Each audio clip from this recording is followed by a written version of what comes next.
with you. Yeah. Then you have psychopathy, and the psychopaths are parasitical predators. And so the predator will take whatever you've got, and the parasite will live off you. And then here's a parasitical ideological statement. Property is theft, a classic Marxist trope. Why would you say that? Well, if I want to live off you, the way I'm going to justify that ethically is by claiming, well, you know, Joe, look how privileged you are. You've got all this money. You just took that from the oppressed. And if I'm manipulating you so that I get some of your money, that's only just because, first of all, it's exactly what you did. And second of all, well, why not spread some of that wealth around? So that's Machiavellianism, narcissism, and psychopathy, dark triad. They've expanded that recently to add another dimension that was missing, sadism.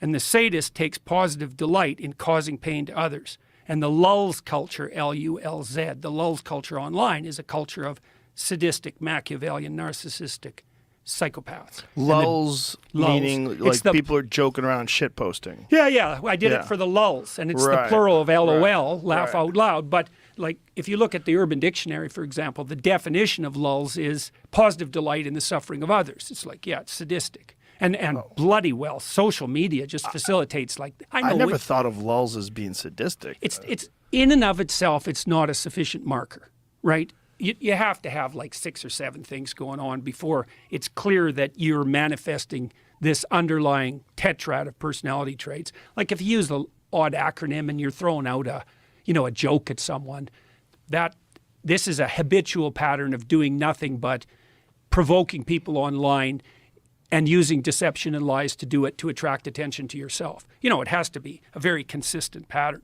But Paulos, first of all, and his crew of researchers and people who've been influenced by him have laid out this 4-dimensional structure of the dark side, let's say. And they've shown that hyper users of social media, Instagram, for example, and people who do a lot of anonymous shit posting are characterized by, what would you call it? Domination by those 4 traits. And part of the reason for that, this is very, very dangerous to our whole society, I think, is that you got to ask yourself what keeps the psychopaths under control in the normal population. And the answer seems to be, especially on the male side, is that narcissistic aggressive men get put in their place by non-narcissistic aggressive men. And that usually has to do with something like the threat of physical intervention. You know how it is if you get a bunch of guys together. I can make a joke about you, and I could even make a joke that was that sort of put you down. But the joke would have to be funny. You'd have to have the opportunity to reciprocate, and you'd have to believe that I was doing it in good spirit. Because if I just used the opportunity to, stick the knife in, we're not going to get along with each other very long. And we know that, and men know that when they talk to each other. And so part of what keeps dialogue among men civilized is the possibility that it won't be civilized if it goes too sideways. And everybody knows that. But there is none of that online. Because anybody can post anything about anyone, no matter how denigrating and derisive, especially if they do it anonymously, and there's zero consequence. In fact, quite the opposite. If they're good at it, they get a lot of attention, and the social media companies will monetize it. And so not only is it not inhibited, it's actually facilitated. And this isn't a trivial problem, because if the psychopaths multiply enough, they take the whole society out. So I think virtualization enables psychopathy. And it's worse than just the trolling bit. That's bad enough because it pollutes political dialogue and it makes everyone think that everything is more unstable than it really is. But online criminality is actually a terrible plague. I don't think there's an old person in North America who isn't being targeted by some gang of psychopaths who's, documented all of their interests and their locale and who knows how much money's in their bank account and who's doing everything they possibly can at every second to leverage access to it. That's just happening continually. So that's certainly algorithms, right, for a lot of people that get trapped into these sort of situations where people are constantly throwing at them things that are opportunities for them to either make money or get this or get avoid a refund pain. Get a refund. You bet. Or they befriend them. They get it in, and some lonely old character who's not functioning cognitively quite like he used to, You know, he gets sucked in by someone pretending to be his friend and offered a great investment opportunity. Yeah. And it's very, very, very difficult to track this sort of thing online. So you get the real enabling of the criminals, because how the hell, if they're anonymous, how the hell do you keep them, you know, how do you hold them to account? And then a secondary derivation of that is something like trolling. And that's really not so good either, because if the psychopathic, narcissistic, Machiavellian sadists are dominating the political discourse, then ordinary people look at that and think, oh my God, everything's going to hell. Everyone's really extreme, and really it's a non-random sample. And so, you know, I can really see this in my own life, you know, because if you just looked at me virtually, you'd think like I was the world's most embattled person in some way, you know, maybe not the world's most, but I'm up in the top 10 maybe.